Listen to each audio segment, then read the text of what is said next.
पिता के सामने उसके दोनों बेटे पिता की प्रॉपर्टी के लिए लड़ने लगे। देखते ही देखते झगड़ा बड़ा होता चला गया।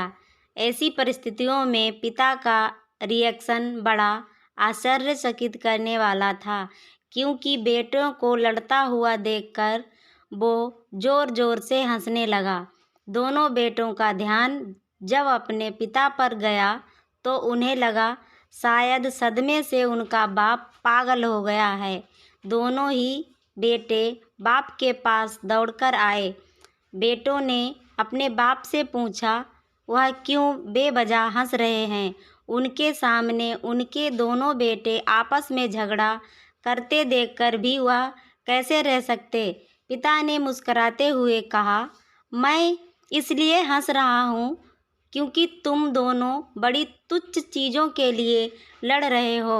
मेरे पास तो यहाँ से भी कई ज़्यादा प्रॉपर्टी अपने गांव में है। अगर तुम दोनों चाहो तो मैं तुम्हें वह प्रॉपर्टी दिखा सकता हूँ। दोनों बेटों की आंखों में चमक आ गई। उन्होंने कहा वो ज़रूर देखना चाहेंगे। अगले दिन बाप और दोनों बेटे कुछ सामान पैक करके गांव की बस में बैठकर अपने गांव के लिए निकल गए। गांव में पिताजी ने दोनों बेटों को एक आलीशान हवेली की तरफ लेकर जाने लगा।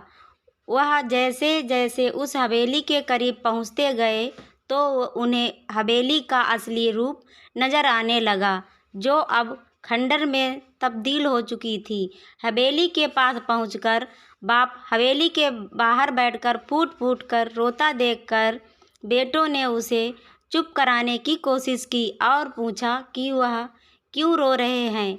बाप ने कहा कि बरसों पहले मैंने इसी हवेली को पाने के लिए अपने भाई से झगड़ा किया था। भाई का दिल बड़ा था, उसने मुझे यह हवेली दे दी, लेकिन फिर वह मुझसे कभी नहीं मिला। अब वह विदेश में जाकर रहता है और आज तक उसने मुझसे कभी बात नहीं की। देखो, जिस हवेली के लिए मैंने अपने भाई के अनमोल रिश्ते को खो दिया, वह हवेली आज किस हालत में है। तुम दोनों भी वही गलती करने जा रहे हो जो मैंने बरसों पहले की थी।